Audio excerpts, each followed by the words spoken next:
Hello, and welcome to the latest webinar from Emergency Services Times. I'm Catherine Levin, and I'm the editor of Emergency Services Times. Today, we turn to the topic of innovations in road safety technology with our partner, Haas Alert. In our webinars, we ask our speakers to share their work, their insights, and thoughts on the future. A webinar is a chat. There's no presentations, no slides. It's a valuable conversation that leaves you inspired to find out more. We have a Q&A function on our webinar software, so please do contribute questions where you can. You'll see it at the side of your screen, and we'll get to those so that you can be part of the conversation as well. You'll also receive CPD accreditation by joining us today. You'll receive confirmation from us shortly after the webinar, and if you're watching us from Catch Up, you'll receive that by the end of the month. Our plan today is to run for 50 minutes in total. So let's get started. I'm joined by my panelists today. So I'm delighted to be joined by Gareth Evans and Jason Powell. Gareth is Strategy Director for Haas Alert, and Jason is Director of Fleet Services at the Met Police and also the NPCC, so that's the National Police Chiefs Council Fleet Lead. Welcome to you both. Hi, Catherine. Great to be here. Hello. Right. So, Gareth, we were here about a year ago chatting with you for a Haas Alert sponsored webinar, which is lovely to have you back with us. So this time with Jason, who's going to bring us a sort of police perspective, because last time we were very much about fire. So that's great to be able to do that. So we're here in Road Safety Week. It was a week of thinking really about, how do we make our roads safer for people, for our emergency services?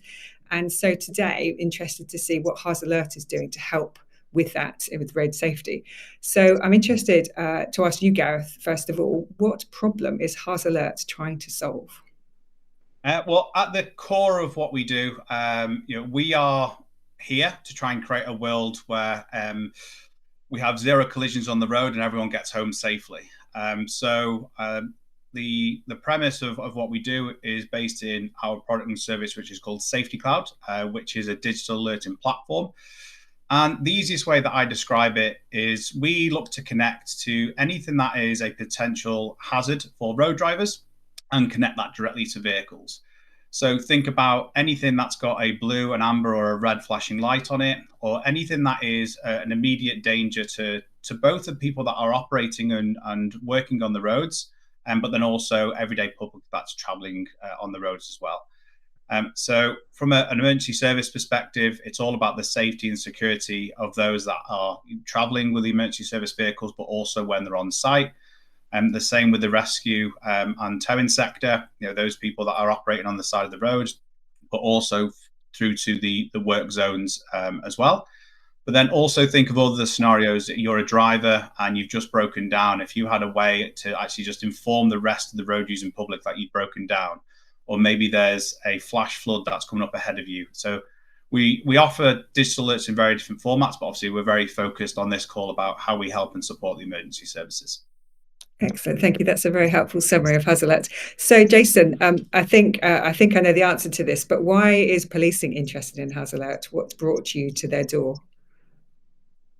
Well, there's actually quite a few reasons, Catherine. Anything that would, being Road Safety Week as a prime point, but anything that reduces corporate road risk, improves officer and public safety, we would obviously be interested in. And this one has a particular focus for us because there's a number of things that policing are grappling with, funding being one big part of that, and the fleets is an extremely expensive asset to operate, but all of the transition to electric vehicles, vehicle autonomy, safety systems that are on board in a vehicle, and all of the connectivity bring both benefits and challenges in equal form. When we look at the connectivity benefits and the system offered by Haas Alert, being able to use that to our advantage to be able to create forward alerts and a virtual corridor for vehicles to make progress in would reduce our response times, would make us more effective and more productive as a service. But it also reduces the risks that our vehicles are exposed to when on, responding to 909 calls, all the hazards, all the road hazards that are there in the furniture. It's an extremely expensive, high risk operation for us. So having a system that's able to reduce all of that and improve safety is definitely something that we're interested in. Yeah, that's a very compelling business case. And we're going to go through some of those benefits as we go through our conversation around officer safety, efficiency, this virtual corridor idea, which I'm quite interested in. I just wonder, in terms of thinking about the user on the road. So if you're in a car, or I'm in a car going through town, and I hear these lights, I immediately behave differently because I'm suddenly aware there's something blue and flashing in my mirrors, and I behave differently. I wonder, in terms of being able to put a digital alert into a vehicle, Gareth, what do you know about people's behavioural change as a result of doing that? What are you seeing from looking at things broadly beyond policing, but in terms of Haas Alert's experience with other sectors? How does it change people's behaviour? What difference does it make to get the alert in your car? Yeah, so we've done quite a lot of research and studies out in the United States. So we've been operational with digital alerts going directly into vehicles now for around about 5 years in the United States. So what we have seen, so we did some work with Purdue University. First and foremost, was looking at the work zones and see what the impact that drivers had on that. So we actually saw around about a 90% reduction in hard braking events, and that has a very strong correlation between people's driving behavior. So versus people responding to something very quickly and hitting that brake, actually slowing down well ahead of time. And most recently, we've been working with our partners that we're actually driving digital alerts into and accessing some of that connected vehicle data. So actually, by examining around about 40,000 driving events and taking that information directly out of those passenger vehicles, we saw on average there's a reduction in speed of around about 17% across all alerts that they're receiving. And the way that we also look at it as well is, if you are in a line of traffic and there's 100 people in there, if one person gets that alert and they are slowing down slightly or changing their behavior, everyone behind them also reacts as well. And as we grow that footprint of being active in more vehicles, in more navigation systems, that has that wider knock-on effect. Interestingly, from an anecdotal perspective, we were part of a test track environment earlier this year, showcasing to the Department of Transportation. And I was in a simulated run, and I think we did this 8 times. So the alerts going into the vehicles were 100% factual. There was an active police vehicle behind me, but it was a simulated route, so we could talk people through. And I knew exactly what was coming in that car, and every single time I got an alert in a car, I couldn't help but look in those mirrors more often. And as soon as that came into the rearview mirror, or before it came into the rearview mirror, I'd actually be getting an alert that says, there's an emergency service vehicle approaching. And I actually at one point started laughing to myself, and the person that I was doing a demo with just said, "Why are you laughing?" It's like, I know exactly what is coming, but as soon as I get that alert, I can't help but be a bit more responsive in the car. Yeah, so behaviour change is a big thing in terms of not only the individual, but I like this idea that the reaction of others. It kind of has like a ripple effect.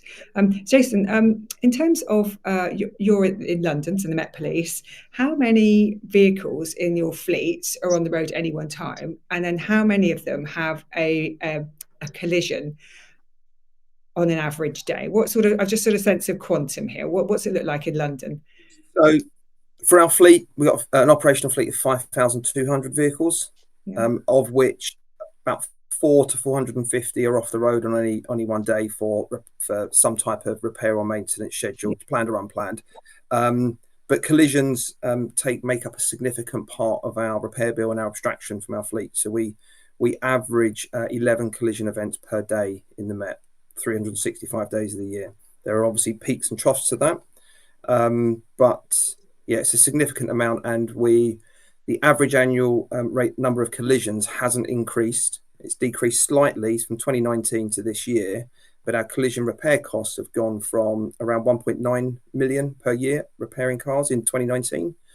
This year, we are forecast to be spending close to 6 million just repairing our fleet. So it's not the rate of collisions or severity of collisions that's increased. It's primarily the increased costs, the additional componentry on cars now with all the additional safety systems, and the increased cost of those parts. So that's a £4 million increase in your bill, but no difference in terms of the number of vehicles being affected in the space of 6 years. And presumably you didn't budget for that. How do you pay for that when that's such a big difference? No, so the Met, like many other forces, or it's about 50-50. We are self-insured up to 7.5 million. So that cost is borne by our own operating budget. Aside to that, we then spend about £3 million a year for total loss, where we are replacing vehicles early. So the cost to collision, to the Met is huge, but also to the UK on all other police fleets. We are spending close to £80 million a year as a country just on police vehicle collision repair bills. So is that 18 or 80? 80. 80 across all police forces in England and Wales. Yeah, close to 80 million just on repairing. You then have all of the other costs associated with that for third-party claims, yes. Liability, all of those things that would sit on top of that. All right, so it's very clear why you'd want to find some kind of solution to reduce those bills, because that's enormous. So Gareth, you've been working with CCAM, the South East Coast Ambulance Service. They've been using Haas Alert for a year now, so they must have some good data to be able to demonstrate how their costs have reduced. If what Jason's just suggested there in terms of cost in policing, presumably there is a cost in ambulance as well. I don't know what it is, you may know, but I wonder if you could share what you found after a year in ambulances in terms of reducing costs and making a difference in terms of safety. Yeah, so we're starting to look into that full impact now. So I think what was really important with CCAM and what was hugely beneficial is they were very proactive and managed to get their program up and running really quickly. So we're starting to look into that data. Anecdotally, the early indications from them, they have seen an impact from both the collisions and also response times, but we're looking into that into greater detail. But from the stats directly from us, in terms of the volume of drivers that we're reaching, and probably just to outline sort of the access to the data that we have that we can support them with, is I've got some notes in front of me here, so I took a quick look before the call. So we're roughly around about 65,000 hours of basically taking in their location data while they're under blue light conditions. So we've got about 65,000 hours whereby we're producing some digital alerts for them. That's nearly close to 500,000 runs in total. And then just for the likes of Waze and Apple Maps alone, and this is just what we would describe as a static alert. So when they're actually potentially on scene, or the ambulance is in a vulnerable position, so they've left the lights on, is around about 300,000 alerts into Waze and Apple Maps users. But then obviously we went live with our first European OEM earlier this year, and we're close around about 1 million alerts directly into vehicles when the ambulances are actually moving. So just alone there, and the numbers would be a lot higher than this, but even that's about 1.3 million alerts that we've provided to drivers. So if any of those incidents where we've just got one driver just to consider what they're doing, whether they've slowed down or whether they were just about to pull out of a junction, but they've waited that one extra second and they've seen that ambulance coming over the hill, for us, that is the positive effect that we want to have. And absolutely, the more that we can do, the better. But at the same time, if we've managed to get one ambulance to a heart attack victim slightly quicker, we feel that we've done a great job of doing that. Okay. Do you have any sense of cost savings in terms of number of vehicles being damaged in those routes compared with previous years? Not as yet. That's the work that we're doing. Okay. So that we've had that full 12 months. Sure.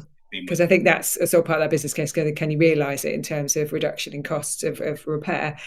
So in terms of response time, so you mentioned it there in terms of the ambulance service, this need to get to people who have a medical emergency quickly. The same with fire, same with police. Everybody wants to get there quickly, and they're all measured on response time. So Jason, in terms of you and the Met wanting to sort of improve your response times, is Haas Alert having a digital alerting part? Does it help you form the is it helping you build the business case by talking about response times? Is that core of what you've been talking about? Absolutely. For us, it's quite simple. A faster, safer route means shorter response times. And it's one of the key measures that we would have around public trust and confidence in our service. And we know that that's a big challenge for the Met currently. And we would all want to see slower response times than we currently have today, and any opportunity to bring that down by using technology.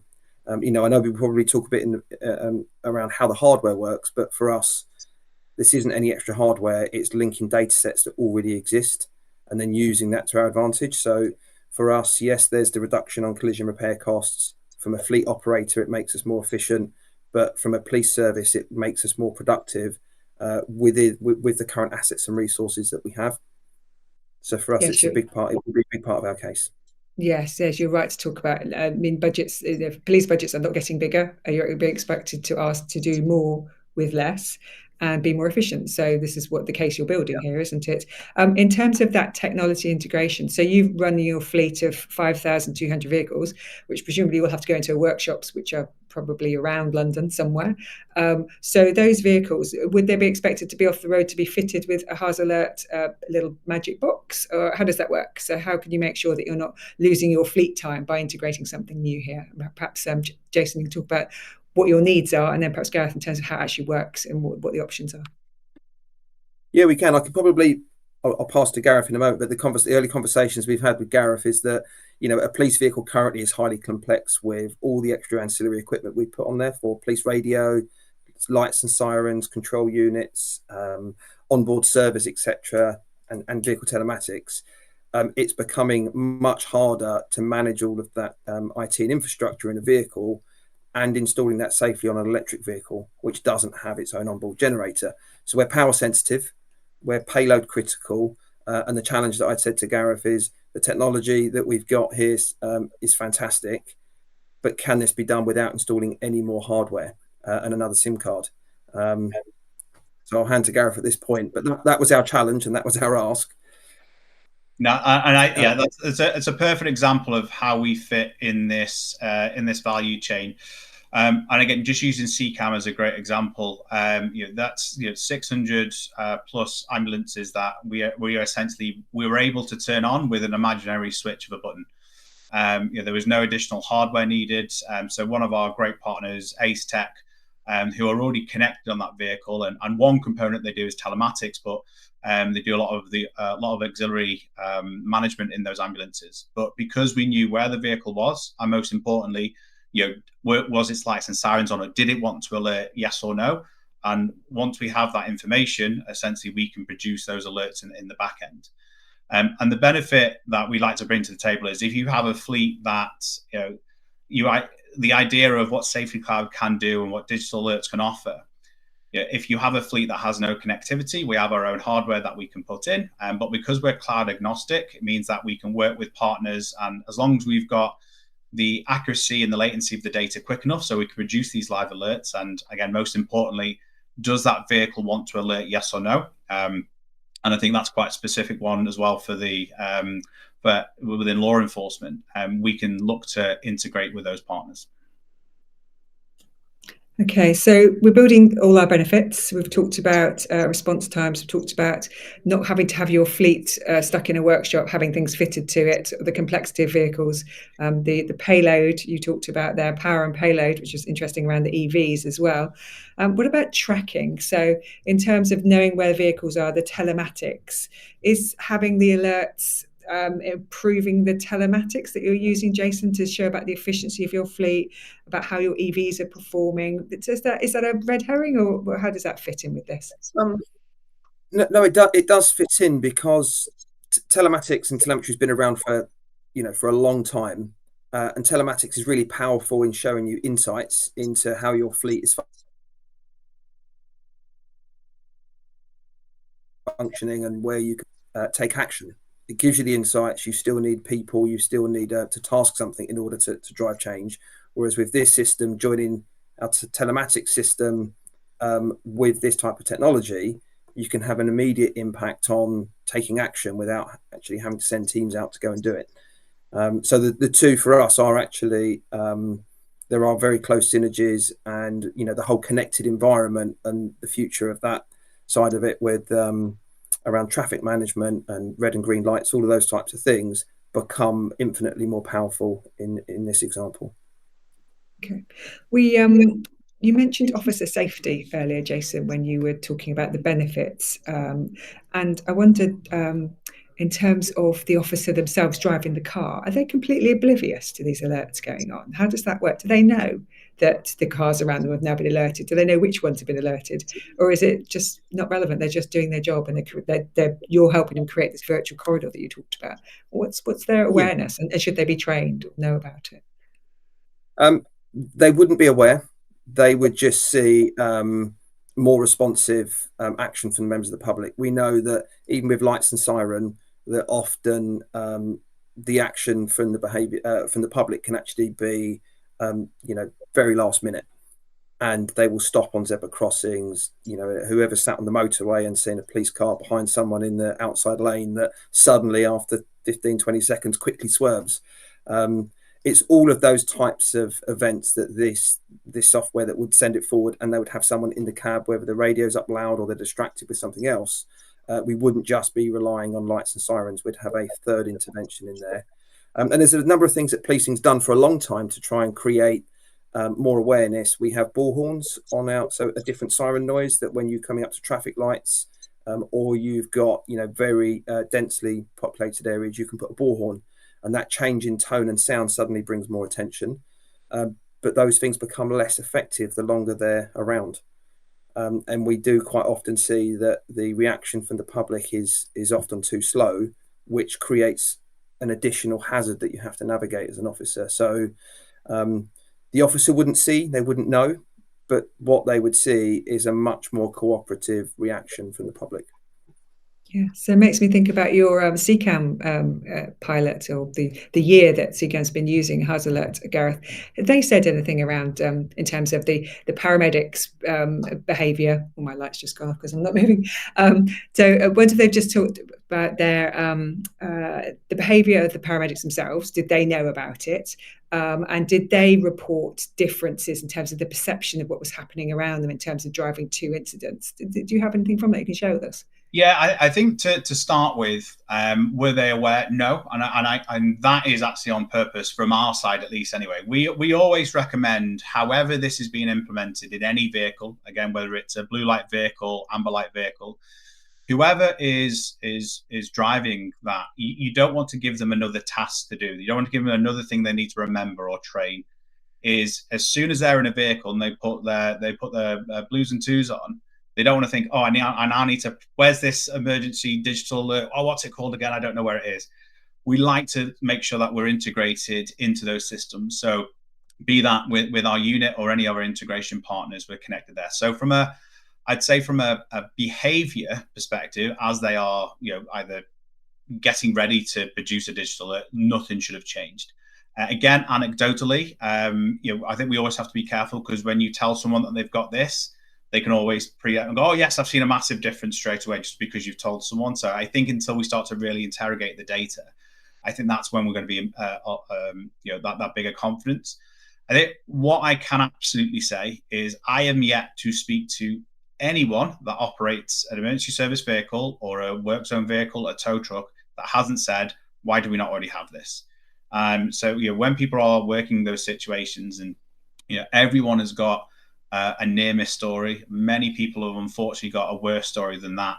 And if we can just add another safety level so they can do their job properly, fantastic. But then also, making sure that we can also keep these people in the industry. I think, and I'll lean a little bit more to the towing sector. They have a very difficult job.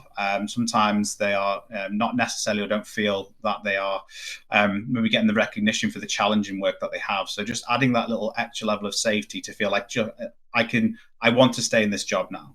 I don't have that near miss story. I'm not hearing as many stories at the side of the road of someone having that impact. And I see the same thing in the emergency services as well. And if we can make one run much easier for them to get somewhere, fantastic. It's another story that they're not going home to tell to their partner or their family, going, oh, this happened again today and I couldn't get somewhere, I got stuck around a roundabout. If we can even just reduce those types of stories or anecdotes, fantastic from our side. Yes, and it just makes me think, actually, Jason, when I asked you earlier about the collisions, and you reported 11 a day, and we talked about money, we didn't talk about was the people. So in terms of the police officers, how much injury are we seeing from these collisions? Are they, I mean, the Met, I live in London, you can't get to drive very fast in London, but when you're in a police car, you go really fast. So what does that mean in terms of officer being hurt, time of work, injuries and so forth? What can you tell us about that?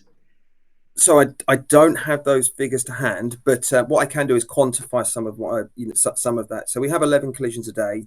40% of those are deemed avoidable. 60% are unavoidable. Of the 60%, half of those are intentional. So we know that often people that are wanting to evade police will have to be, you'll make physical contact with the car in order to stop. So some of that is completely unavoidable within policing, but there's a big proportion of it that is avoidable. And that's where we see the big benefit.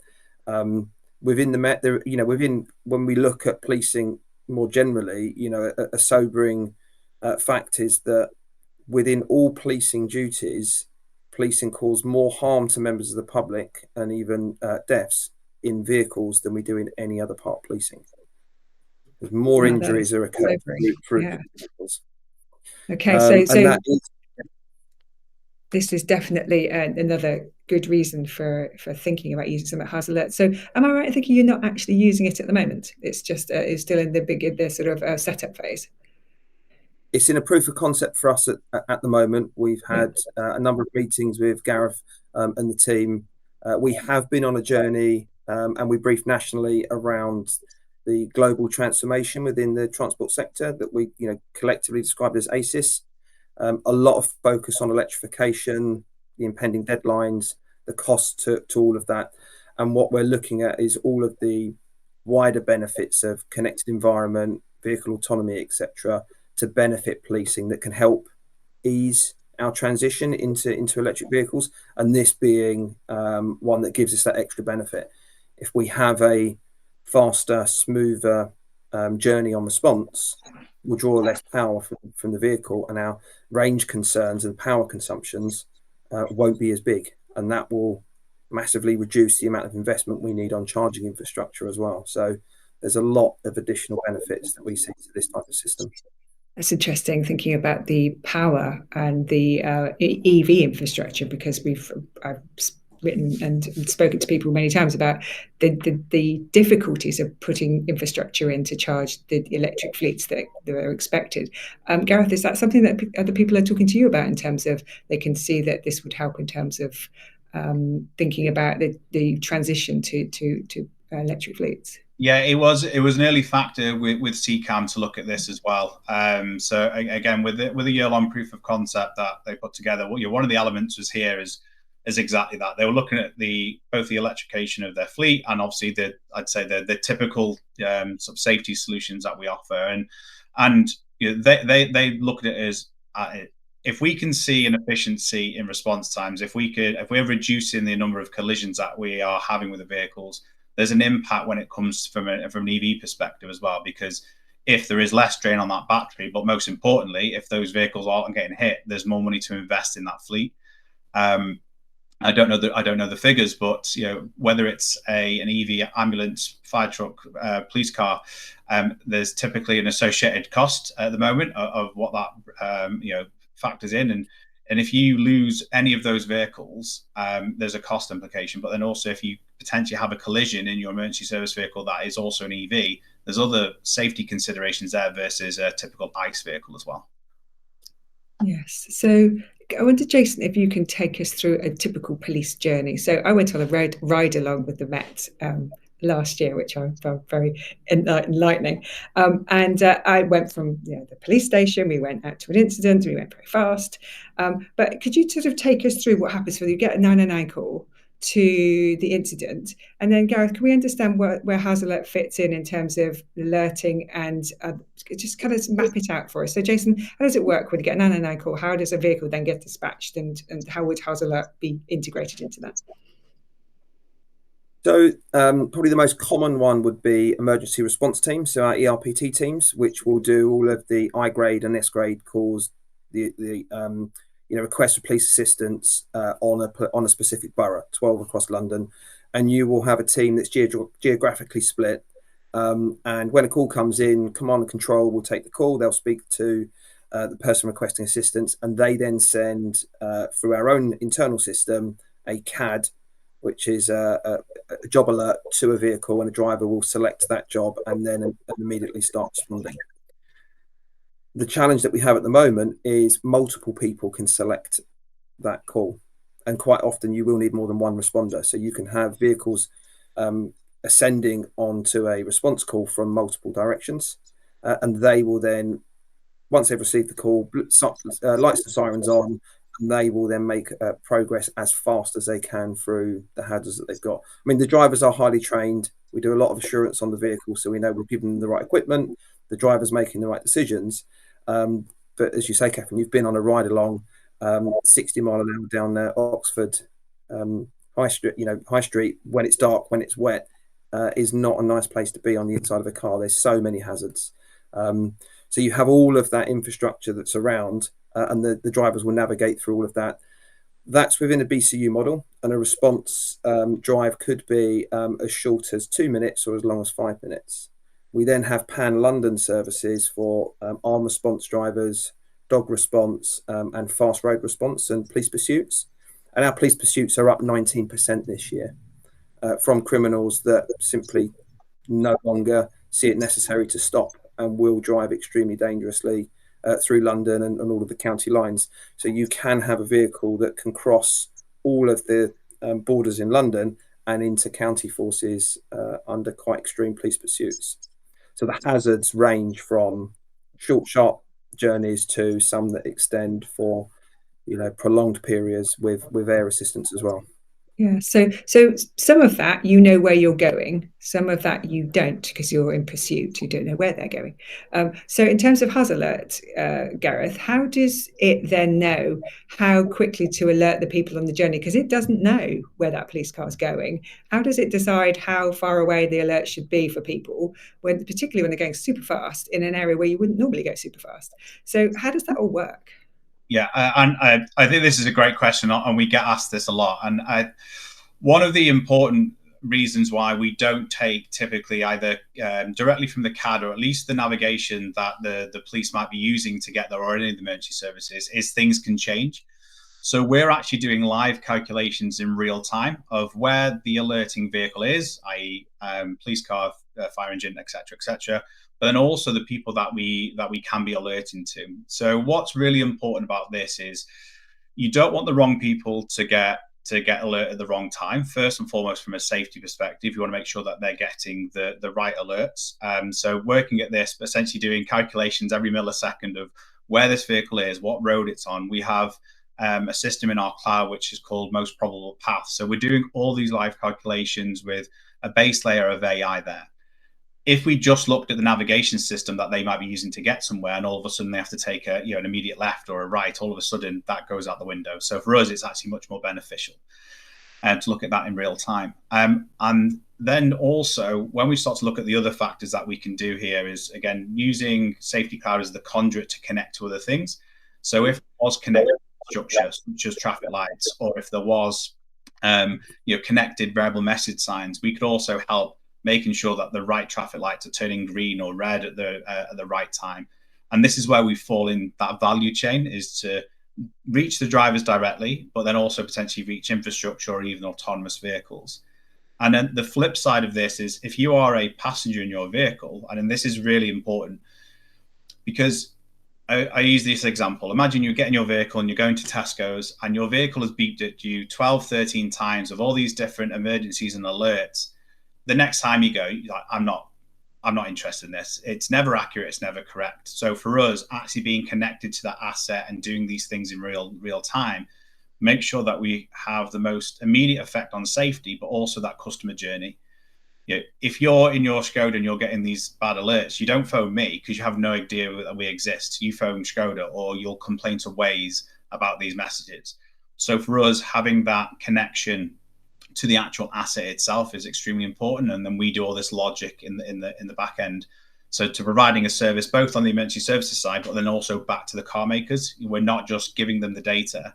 An OEM, if I gave Jason's data to a car manufacturer, they would just look at me going, what are we going to do with this? This is just another piece of data which we're not doing anything with it. We need a service, which is essentially what the Safety Cloud does to go into those automakers' vehicles.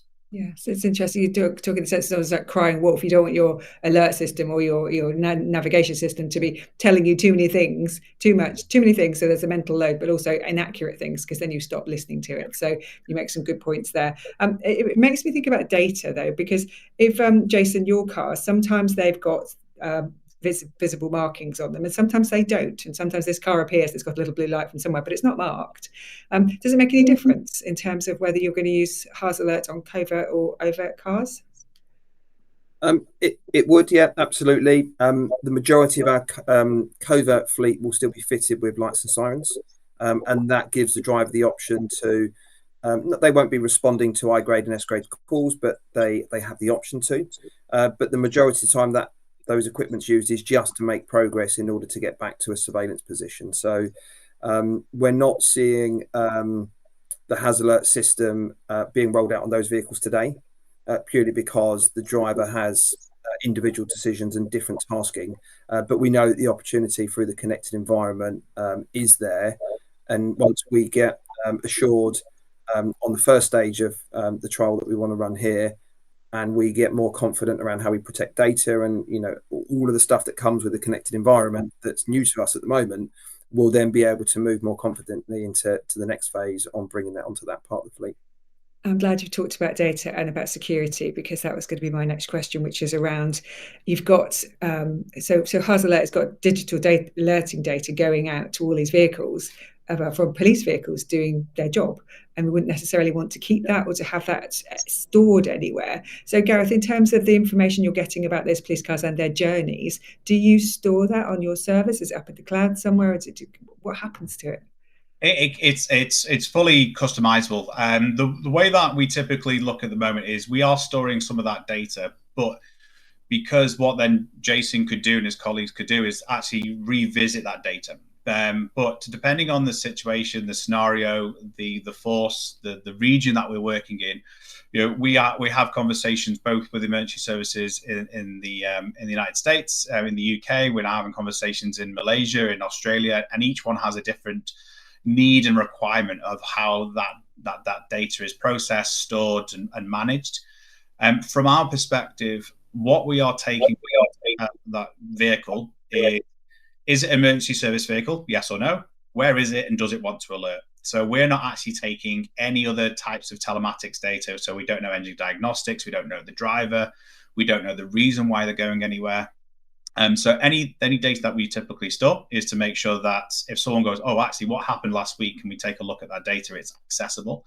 If a force said that this is fantastic, but we'd only want to send data to Haas Alert only when the alerts are on and it needed to be deleted immediately, we could do that. I would also just caution, because then if you wanted to retrospectively look back at your own data, it's then gone. So again, we can be really flexible, but Jason's got a great example there. Is when we start to look at the fire and rescue service and the ambulance service, it's a bit more binary. The lights and sirens are on. They typically want to alert people. When we start to get into the police sector, it is a bit more nuanced. And I think this is where often a lot of the partners that we work with do a fantastic job, because again, for us, it doesn't have to be binary. If you're working with a lighting provider or telematics provider already, if you have that, we want to be in covert mode, we just make sure that that API does not connect to us in any way. So even if they press that, there's no way for us to actually receive that data. Or it could be as simple as having a manual switch on our box that says, look, let's turn this off for this particular job. Or even going into our dashboard and saying, look, these vehicles are now going to be moving to this priority instead. So basically just deactivating them in a simple dashboard as well. So we have lots of different mechanisms to make sure that both the services are getting the level of support that they need, but also the flexibility with the data as well. Yes. And Jason, in terms of that data point, the integration with the systems that you already have and how you then use that to understand the totality of your performance, have you had any considerations in terms of the setup of your pilot around the data, how it integrates with existing data, and then what you will do with the data afterwards to reflect and learn and improve in the future? Yeah, our intention on this is to do exactly what we've recently done with ADAS systems on primarily Volvos, which we have as our high performance vehicle, to see that where those alerts and interventions from a vehicle conflict with what drivers are expecting, particularly in containment situations at the end of a pursuit, where the vehicle will respond in a way that the driver's not anticipating, automatic braking or lane keep assist, all of those things. What we did in that situation was we ran a scientific experiment with a professor and a strategy team that work full-time in the Met, and we developed software that softened those interventions. So we didn't want to turn them off because we knew there was a safety benefit, but we knew in certain situations they were then hazardous for what the police were trying to do. So we ran a program, but what it did is we counted every time that there should have been an intervention. So we could see how effective was the software and what impact did that have on the driver and the success of the pursuit they were in. We would look to do the same here, where we would work with Haas Alert, overlaying body-worn and ANPR camera systems to see how many alerts went out on that pursuit and how effective was it on each of the different hazards that it came across. And we know that some of this isn't all measurable in data, because you may have a vehicle that receives the alert and other members of the public will then react to that first person. So we know it can have a more lasting effect on other road users around them as well. So we'll look to do this from a scientific, build up the case and actually show how effective it can be by looking backwards as well as forwards.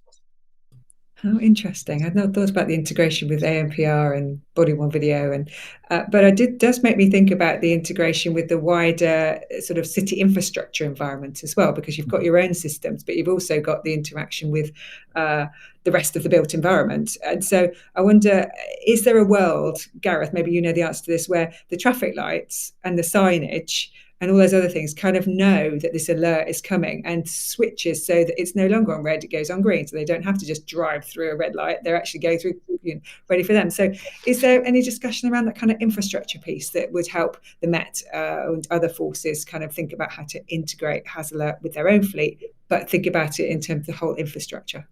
In short, yes, exactly that. So we're already doing this in the United States. So we have partners such as MyVision and Through Green.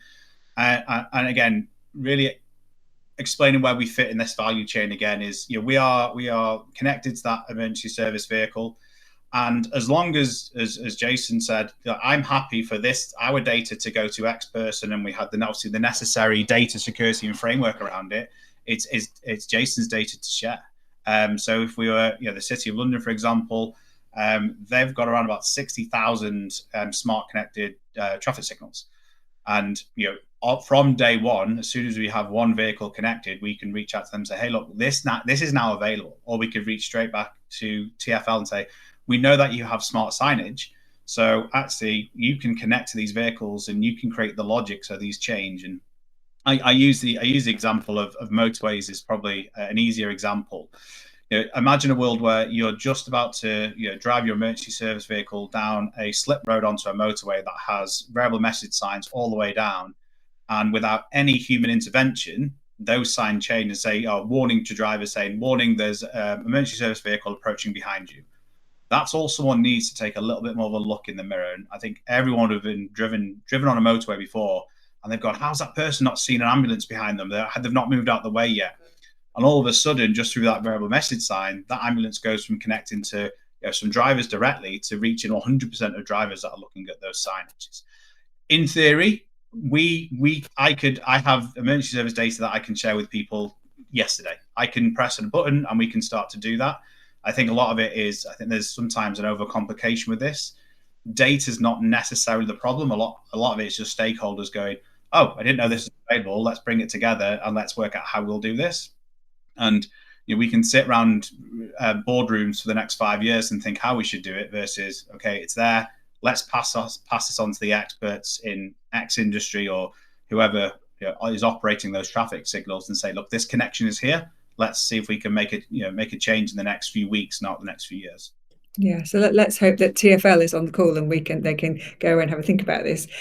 So I wonder, it makes me think actually about the national view, Jason. So you've come to us to talk today very much about the Met, and I've asked you lots of questions about the Met, mostly because I live in London. But I wonder if, in terms of the National Police Chiefs Council role that you have, what kind of conversations are you having with forces across the country who have very different geographical profiles, and how they think that this might work for them? Is there a lot of interest? You have your pioneers that you're going to go ahead with? Yes, this is talked about. All the stuff that I've talked about for the Met is relevant to other forces as well. Whether they are urban or rural, we have the same challenges. We have a national standardisation programme that's running now. Last year was focused on developing policy and standards across the whole fleet management range. So all forces now would adhere to the same national standards for acquisition.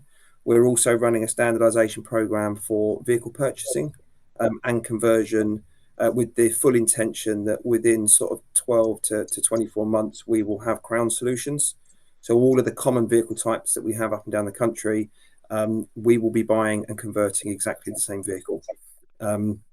And Is that's that to like having a drive. standard specification, you mean? Like an ambulance, like a double crewed ambulance, there is a national specification. Would it be the same for that type of police car? Is that what you're saying? Exactly what we're doing, yeah. And we're about halfway through. The challenge with policing is there's 43 separate forces with the PCC structure, which we know Labour have changed, but that still gives there's Not 83. yet, just saying, not until Formal, 2028. not yet, but that still makes 83 formal decision makers that all have to agree, and that's extremely hard. But the work we're doing here is having real results on driving down cost and all of the benefits it brings with stronger partnerships for UK policing with vehicle manufacturers and providers. But primarily, aside from all of those things, this is making our transition to EVs and all of the other things much easier to be able to transition with one united voice for all forces, rather than the Met needs to talk to Stellantis, Cheshire needs to talk to Ford, etc. That we're all able to have one presented voice and have a much stronger conversation with manufacturers at a UK kind of a government level. And within that, we have an in-vehicle technology strategy where we want to have a single vehicle architecture. So we have one control management system, one telematics system, a standard police radio system across all forces. Some of it is aspirational. It's where we want to get to, but we've made huge progress in the last 12 months on policy standards and the contracts. If we carry on with the same trajectory, we'll get there within 24 months. So the intention is, whilst this is a case study in the Met of what we're doing, and we do want to be in London to be the first European city to have an emergency, a city-wide approach to this across, red, blue, and green. We also then want to be able to scale that for the whole of the UK. Yeah, so we've not really talked about the integration with the other services in this call today, but yes, a London-wide use of Haas Alert over a period of time, producing all that data and intel to convince other cities to do the same. It's a very powerful way forward. But as you say, there is the thing about money.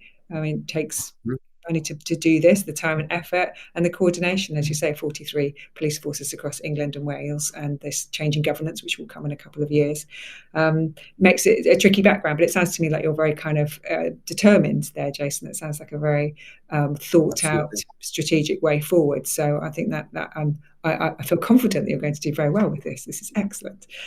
So we are coming to time. I need to ask you both about your one piece of advice for our listeners. So we've covered lots of things there. I wonder if there's something in particular that if someone's going to have a starting point conversation around the topic of digital alerting in terms of safety, in terms of reducing response times, about reducing costs, where would you start the conversation? So let's start with you, Jason. Where would you start?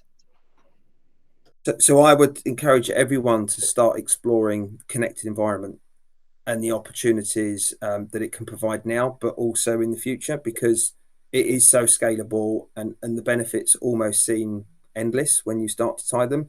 Whether your focus is on finances, your resources and your own staff safety or public safety, there are benefits in all of those areas. And normally, even if you focus on one, all of the others come for free. And do those conversations... So I asked you for this first, but I was actually going to do a quick follow-up. Do those conversations just take part in the fleet world, or are they happening with the leaders of your organisations in the sort of senior leadership teams with the chiefs around the table? It's always a conversation with our senior leaders. How do we improve public confidence? How do we improve our service, our response times, and how do we, promote and maintain officers and public safety? Okay, so Gareth, over to you. So what's your one piece of advice? Where should people start when they want to have a think about using digital alerting? Where should they start for you? My advice would be it's not to overcomplicate it. We purposely make it extremely easy. Famous last words, but I'm confident that we could get at least one vehicle in every single force connected in less than a week, and that's through our partners. That's either with our hardware, just to take a look at it. And often it's either the lack or maybe the understanding of the senior management to take a wider look at this. And I think when you start to delve into cloud systems and data, and all of a sudden this becomes, oh wow, this is a very big, really complicated task. It could be as simple as I walk up to a fire station or an ambulance depot and say, hey, here's a device, put it on your vehicle and take a look. It literally can be that easy. I appreciate there's lots of stuff that needs to go on in the background to make that happen. But I think for us, we just try to make it as simple as possible, and maybe not to be overwhelmed by this as a huge undertaking. It can be extremely simple and extremely easy. Okay, so hopefully nobody will go to any of your police stations and try to put things on their cars, Jason. I just caution there. But in terms of yes, don't overcomplicate things. I think that the message is very clear from this conversation today about the simplicity of the idea, and the benefits are actually, there's way more things than I would have initially thought when thinking about this. So I think that's been really helpful to explore that. Jason, in terms of people going on and just starting the conversation, what point should they start that conversation? Is it a safety conversation? Is it a money conversation? Where would you start that? I think safety. It's Road Safety Week. It would be wrong, yes. That was where our initial focus came from, on safety, and looking at technology. If someone's concerned about data, that data already exists in so many environments already. If you're driving a vehicle, the manufacturer already has that data. It's being transmitted, so it's in so many places already. If anyone has concerns about vulnerabilities, I presume they would already be looking at it. All we would be doing here is putting that data to a provider who has full intention of doing good with that data. There is no bad intentions. There's no hostile environment. So all we're doing is channeling it for good. Yes. So that's a great way to end our conversation. Thank you so much, both of you, for coming today to talk to me, and for Haas Alert for supporting us with this webinar. And it's great, Jason and Gareth, to kind of bring the conversation on from a year ago when we talked about with the fire service, and to see it in a policing environment. I think maybe what we need to do is have a third one where we bring CCAM in and we talk about ambulance, just to finish this up. That would be lovely. But just leaves me to thank you both very much, and I'm going to just do my last few words so you'll go off into the wings. Thank you. Thank you, Gareth. Thank you. Thank you. Great. So that brings us to the end of time, slightly over. Sorry about that. So thank you to my speakers. Thank you very much for taking time to listen to us this afternoon. The webinar will be available to watch on catch up as soon as I finish talking. So if you want to watch it again, just start it all over again. Any notes from the webinar will be added there. So if there's anything we've talked about today, we'll pop those on the notes. You'll receive your CPD accreditation by email. And if you're watching on catch up, you'll get that a bit later.